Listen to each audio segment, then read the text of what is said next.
This is Christian Gomez with the New American Magazine, and our top headline is Leftist Terrorism, Threats and Violence Against ICE and Private Sector Companies, written by C. Mitchell Shaw, who is with us today on the program. Welcome aboard, Mitchell. We're glad to have you today on the program.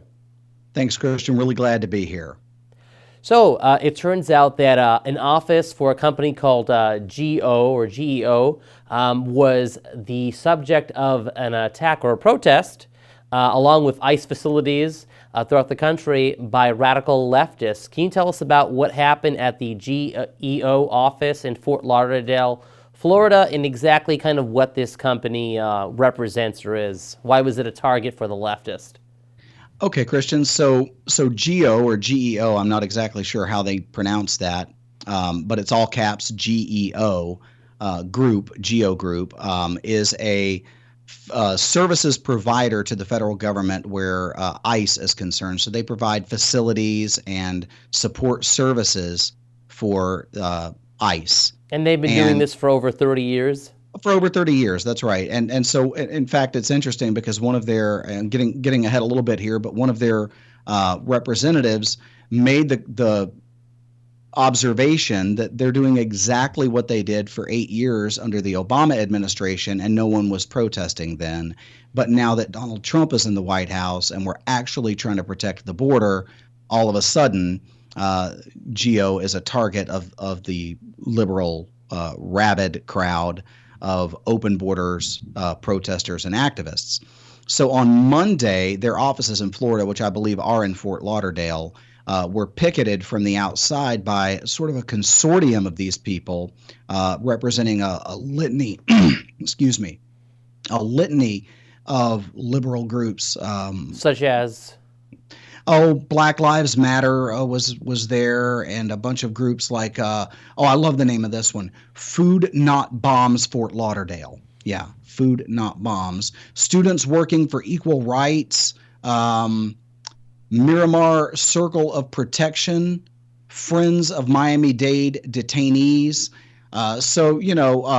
Never Again Action. So these are the names of some of the groups that are that were there Monday, shouting into a bullhorn outside the offices and naming current and former employees, listing off their addresses, shouting out things like, "We know where you sleep at night. We know everything about you. You will not just be seeing us here."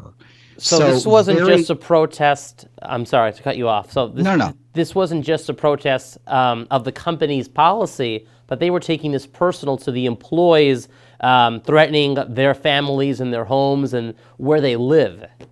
Absolutely. So here's one of the quotes. "We know where all your children live throughout the country. John Bolfin, you have kids in," and then of course in the video, Breitbart bleeps that out because Breitbart doesn't want to be complicit in helping these morons to threaten people. "You have kids in," bleeped out.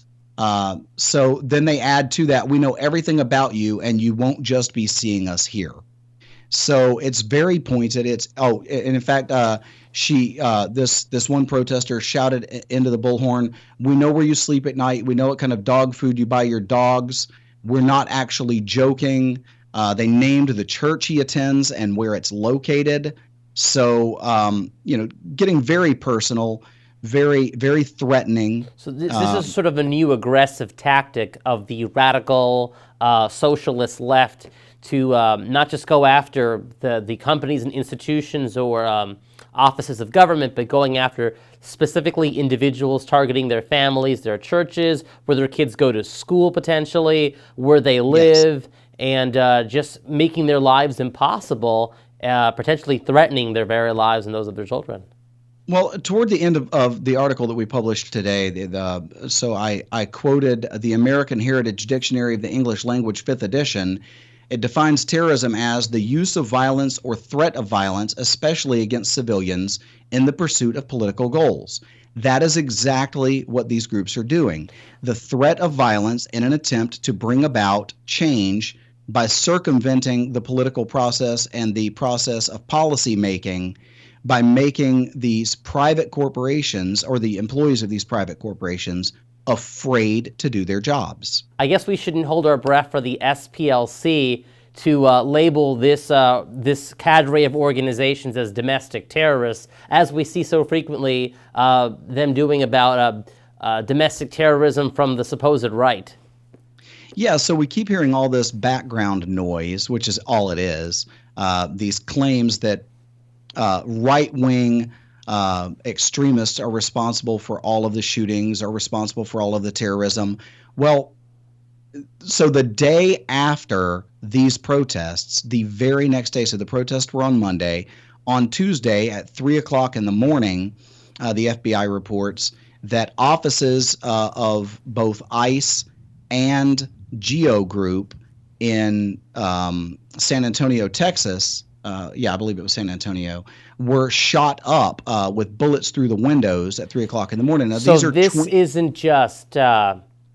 isn't just name calling here and verbal threats. This is physical violence, acts of actual criminal activity in terms of actually shooting federal facilities and potentially killing an individual who may have been within the range of the bullet being shot.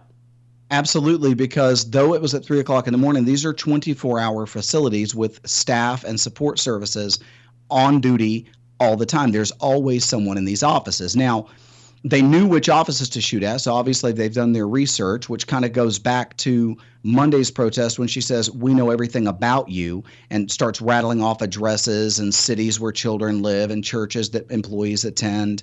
So they have done their research. And again, there's not any clear indication that the same people that were making these threats on Monday are the same people that fired the shots on Tuesday. But whoever fired the shots at Tuesday morning knew exactly where these offices were located, where the offices were in the particular buildings that were targeted.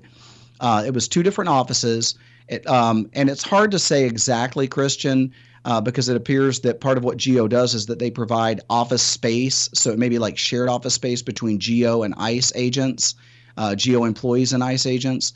So, but nonetheless, they knew exactly where to fire. And the FBI reported that in at least one of these shootings, the bullets passed within 2 inches of employees that were in the building. So we're not just talking about a window that was shot out. We're talking about attempted murder of ICE agents and employees of private sector businesses. And we could expect more of these kinds of violent attacks from the extremist left as the rhetoric continues to heat up against President Trump and the immigration policies, right? Exactly. And so a lot of this goes back to something that I wrote for a print article that I did for the August 19th issue, which I think is the issue that's out right now. We've got a new issue getting ready to come out. And in that, I talked about the hypocrisy of the way Facebook does censorship and the way they censored, for instance, the John Birch Society for using the phrase immigration invasion, but they did not censor either the group that started the Area 51, what do they call it? The raid on Area 51. Storm Area 51, they can't stop all of us.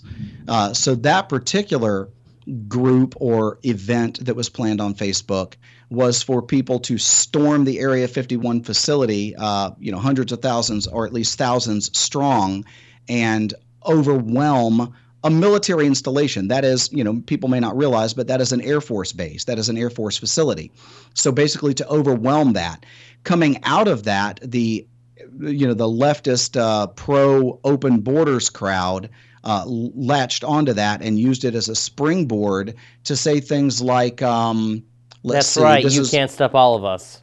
That's right, you can't stop all of us. So one group is the Black Lives Matter related page, We Stay Woke. So yet we see the John Birch Society and other organizations like that being labeled as anti-government organizations, yet here we have actual leftists, radical leftists, saying that you can't stop all of us in terms of raiding government facilities and shooting, as you pointed out, Mitch, the ICE facilities there in San Antonio, Texas, and threatening employees in Fort Lauderdale at the GEO offices. So in reality, the real anti-government domestic threat would obviously be these individuals on the left, which are receiving not as much publicity from the mainstream media, which is being almost an apologist for the kind of radicalness we're seeing from the left. It's okay when the left does it, But if someone on the right even speaks against the government, well, now we have to censor them and block them on Facebook, as you pointed out. Exactly. So, and this goes sort of a bridge beyond that, even in that it's not that the media isn't giving them attention, it's that the media is going out of their way to give them positive attention. The mainstream media are complicit in the crimes of these leftist terrorists because, you know, when they, like, for instance, that particular group, this We Stay Woke group, what they said in their post was basically, forget Area 51, let's start storming ICE detention centers. And now we're seeing in the real world that's beginning to happen, and the liberal media are not reporting on it. And if they do report on these groups, it's all about how they're standing up for the rights of these detainees that are being oppressed by the federal government, who are here illegally and have created a situation where they simply have to be detained. That's right, absolutely right. Well, thank you, Mitch, for joining us today on the program. For those of you watching out there, remember, be sure to read Mitch Shaw's article on thenewamerican.com entitled Leftist Terrorism, Threats and Violence Against ICE and Private Sector Companies. Also, be sure to follow us on Twitter and subscribe to the New Americans channel on YouTube as well. We're also on Facebook. Thank you.